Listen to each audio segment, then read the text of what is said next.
Good morning, vinyl community. It's been a really weird week for me. I'm going to talk about this right off the top. First of all, cheers, everyone. I'm very, very fortunate to be here to talk to you all. But like I said, I'm going to talk about this really quickly off the top because no doubt in the comments someone's going to talk about it or say something about it, which I understand. And like I said, before I pressed record, it's right there. Right there. I kind of thought to myself, did I want to talk about this? And, you know, I talk about life, and not just records, but life. It's, you know, a connection between us. And like I said, and I thought, well, someone's going to say something about it anyway. So I thought, well, it's kind of the white elephant in the room. To a certain extent anyways. But at the risk of sounding, you know, we all have that friend on Facebook who talks, who they do status updates that are way too personal, and you're like, whoa, man, that's really personal. And I don't want to be that guy. Never want to be that guy. So anyways, it's as I film this, it's Tuesday, August 20th. I'm not sure when I'll post this, but a week ago, well, more than a week ago, I guess, I had a very serious medical emergency, and I don't know how much in detail to go. I don't want to go too much into detail because I'm doing one of those people that I don't like. Anyways, I was at work. I think I was on a Friday night about 4 a.m. Thursday night, 4 a.m. or Friday morning. I wasn't feeling good. I hadn't been feeling good for a couple of days. And it was about 4 in the morning because I work overnights and I live close to my work. So I said to my coworker, I'm just going to run home. I have this prescription heartburn medicine I'm going to grab because I thought it was heartburn or something like that. And I went home and my wife was sleeping and something happened while I was at home. Something very serious happened. And she rushed me to the hospital, to emergency, and the details are kind of hazy. I don't remember a whole lot about it. I know I passed out and I was rushed into surgery for something. Because I'm so stubborn, I'm sure I would have went, but I have to, years down the line when my wife finally watches my videos, I have to honestly, this is not, I'm not overstating this. I think she did save my life by dragging me to the hospital and being with me the whole time. I was told after the fact that I would have died if I had waited another hour or two. So it was very, very, very serious. In fact, I'm still brandishing the wounds from IVs and whatnot, but I had surgery, emergency surgery. I don't remember when. Saturday? It was hours after anyways, they rushed me in. Anyways, Friday, Saturday. I don't remember a whole lot about it, but rest assured I'm out, and it's taking a lot of energy to do this video, but some of you might remember, and I've talked about this, this is how this channel originally started, was because I was off work for a long time, a couple years ago, for kind of a similar thing. Different thing that happened, but I was in the hospital and I was off work for a long time and I was just sitting around, laying around, feeling sorry for myself, so I thought I'd start one of these channels, and that's how it started. So anyways, the reason why I do mention this is because I want to, a lot of people reached out to me, people who know me through Facebook, who are friends of people who know me on Facebook, and I got a lot of messages inquiring if I was okay, how am I doing, just general well wishes, and I wanted to say thank you to everyone. I don't think I've responded to everyone yet because I'm still off work. Yeah, so I've just been resting. Like I said, I don't remember a lot about it. My wife has to fill in gaps for me. One of the only things I do remember is this particular surgery, they went in through my mouth. And oddly enough, one of the rare things I remember is they stuck a plastic tube in my mouth because they were going to go in through my mouth, like I said, and it was about that round. And I just it's just really weird how all I remember is laying on the table sideways like that, and all I could think about is these doctors. The minute I go under, the doctors taking photos of me, and then passing them around with their friends, their fellow doctor friends, with captions like "Insert dick here," you know, something juvenile like that, as I lay there. But I made it through. I made it through the surgery. I have to go back in 4 to 6 weeks for exactly the same procedure. They're going to check up on the surgery and make sure it stuck. So anyways, what was it, 6 minutes to talk about this, but you know what, it's a slice of life, and if it wasn't for a big part of keeping my spirits up was the vinyl community who reached out to me, and I want to say thank you. It's very humbling, so thank you. Cheers, everyone. Anyways, so you know, if anyone commented on it and you're reading through the comments and then you know wonder what the fuck happened to Dave again, that's what happened. Anyways, what I'm going to show you, apart from one record, is kind of stuff that, in fact, this happened I think the day after I posted my last video, where the records I decided to keep back for another video, and then there's a couple new records in there. I think I went once thrift storing with my wife just to get out of the house. I'm somewhat reliant on a cane now when I need it, so it's kind of like getting around's a bit of a bitch right now. But anyways, I'm gonna launch right into it after that big long preamble. So anyways, well, I'm not gonna say one last time, but cheers everyone, thank you very much. Some 7 singles I picked up. These were thrift store stuff for 99 cents. This really odd Beatles one, and I had to look on Discogs. I think it was like a 1982, 83 repress of the Beatles' I'll Cry Instead on Capitol Records. And it's worth a few bucks. I think when I added add to my collection of Discogs, I was the 4th person who claims to own this. But it's backed with I'm Happy Just to Dance With You from the soundtrack. Is it Hard Day's Night or Help? I'm having trouble reading it. Anyways, that was an interesting find. Kind of a latter-day Beatles reissue that's actually kind of worth a few bucks.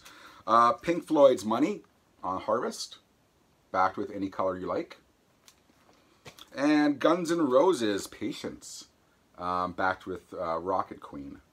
Of course, all of our Guns N' Roses releases in Canada came in these standard WIA sleeves. Boring as. There you go.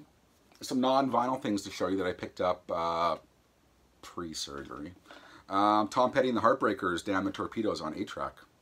I'm getting quite the 8-track collection, and I'll get so sick of them taking up all this space, I'll probably just ship them off to Billy Hurst.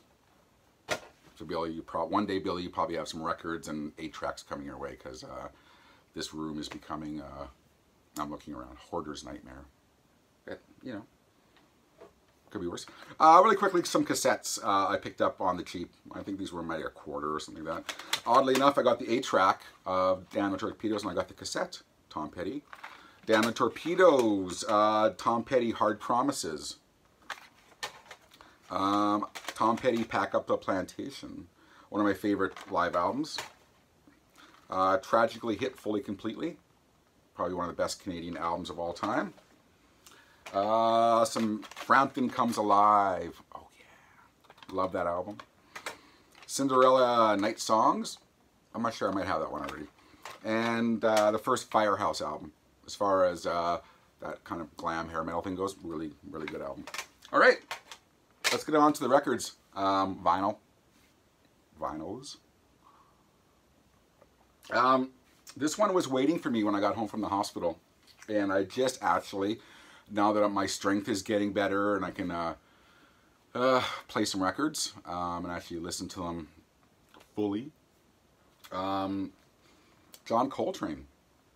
This came in the mail and was waiting for me. It's everyone seems to be picking this up, and I had ordered it when it came out.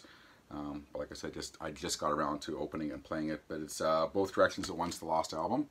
I think everyone knows about this album. Everyone's showing it on vinyl communities. But if you don't know, the Cliff Notes version is this is a lost album. They found the tapes in some vault, the mystical vaults that happen to be everywhere. Really, the only vault that matters to me is Prince's vault, and I wish they would start releasing some albums from there. But I digress. This one, from what I read, and I could have this wrong, this is an album he recorded when he was doing his kind of avant-garde out there stuff, and then I think he shelved this album to record one of his kind of free-form albums. And having just heard it, it's I'm gonna be like every other person who's talking about this album, and I will echo their sentiments that it's absolutely fantastic. It absolutely fits seamlessly in his catalog. It's his more palatable stuff, and then there's hints at his avant-garde, freeform kind of stuff, free jazz stuff, hints of it. But really, generally speaking, this fits really comfortably in that Blue Train era, Love Supreme, stuff like that, Giant Steps. But this does live up to the hype. I don't know what to say about it. One listen and I'm hooked. But it's amazing. John Coltrane, Both Directions at Once, the Lost album. One of those rare cases where they find a lost album in the vaults and it's absolutely worth its weight in gold. I mean, it's amazing. It's his classic lineup. I mean, go get it. Stream it. I don't care how you hear it, but get it. The day I got out of the hospital, about a block from the hospital is my friend Rich's store, used record store. He sells new stuff as well. And just to kind of bring my spirits up, I stopped by. Not very long because I was a trippy, druggy mess, just getting out of the hospital. But I thought that'll cheer me up a bit. I went to the record store, and he had a copy of this that sold out on record store day. And I'm not sure how he got another copy of it, whether it was on hold for someone and he put it back out, but it was just timing. It's David Bowie. Welcome to the Blackout live in London, 1978, released on Record Store Day, this past Record Store Day. And I didn't pick it up then because I had other things I was picking up, and as my albums fall over. And then it was that little niggle in the back of my mind about, oh damn, why didn't you pick that up? Because now your Bowie RSD collection's kind of, you know, there's only so much money going around. But anyways, he had a copy and he had just put it out, and it's a triple record if you don't know, Live 78.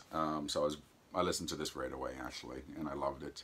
The Bowie collection is intact. Not that that means much to anyone other than me. In fact, really quickly, maybe I shouldn't go too long, but the David Bowie exhibit that was on in Brooklyn, New York, David Bowie was traveling around at every one of their stops, whether it be in Europe or New York.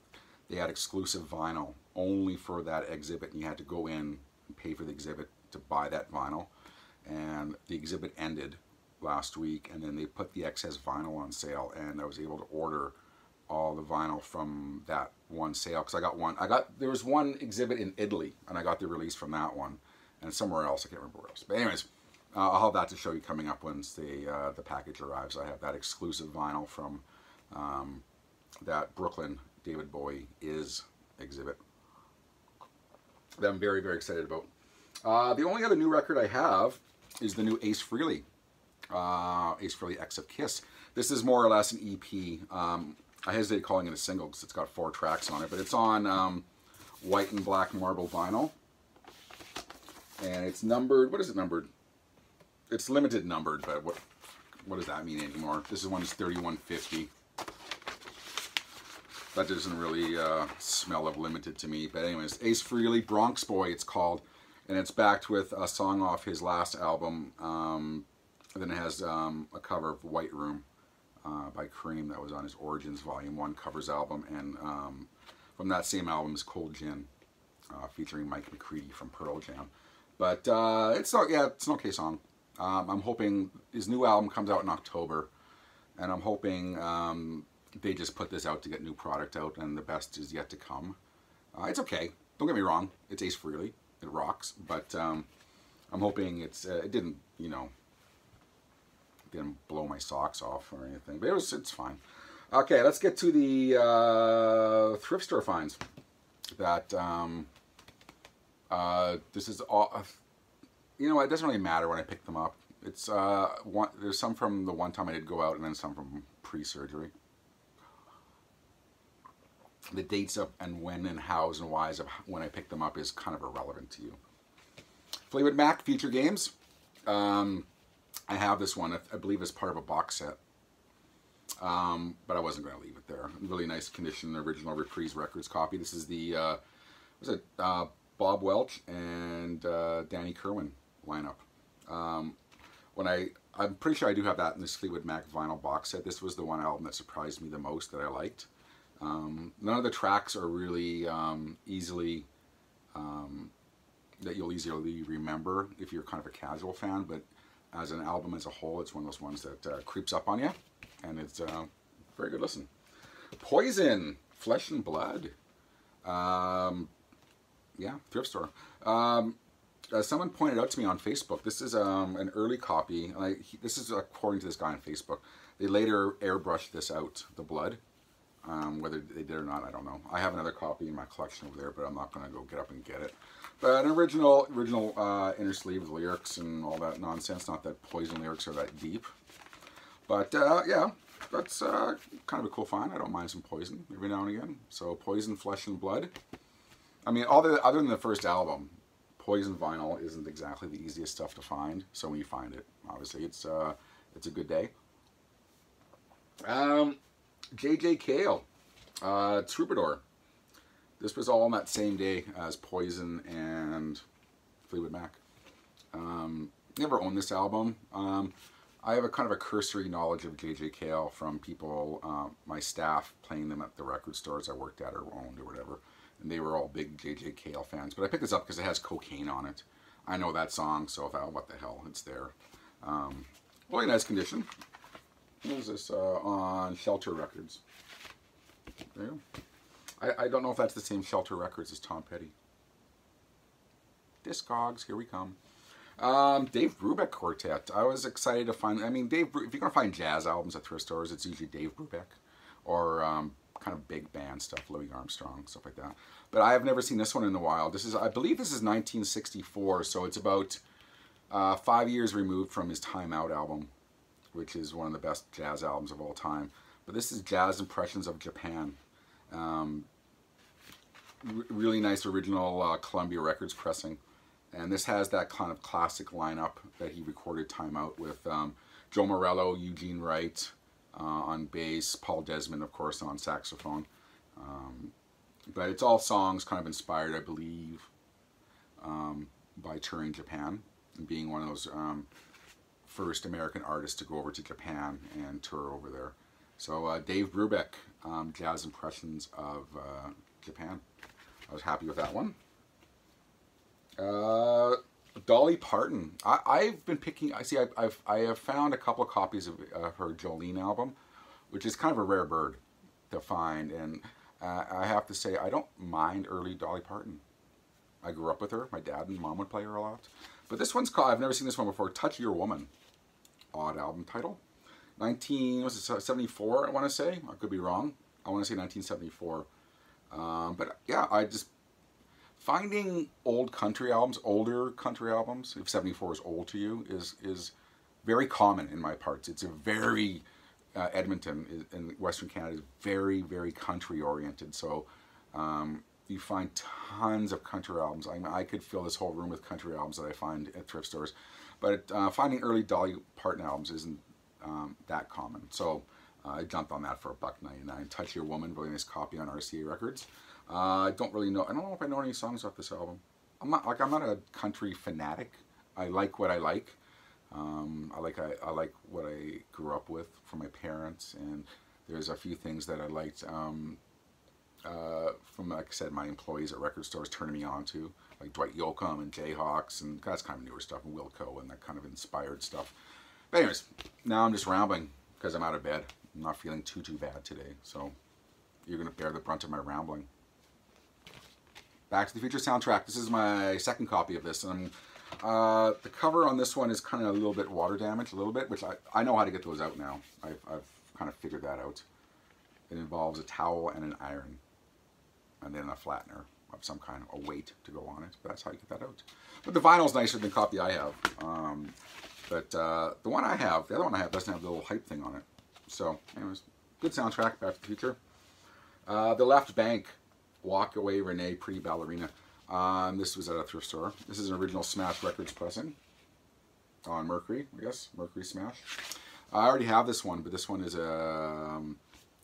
at least the cover is an upgrade anyways. The vinyl is a bit better than my other one. Still not perfect, maybe VG, but it plays fine. That's all I need to know. Really good kind of poppy or psych album. There I am talking about psych. Someone was mentioning that people overuse the word psych, and here I am. I'm going to overuse it. Pop Psych, Left Bank. A couple more. I think I showed that last video. Charles Wright and the 103rd Street Rhythm Band, Funk and Soul. I showed one of their other albums maybe 6 months ago that I found it, and I've never seen this one before. And I don't know why Charles Wright albums are worth so much, but they're worth a few bucks. This one's in the shrink, actually.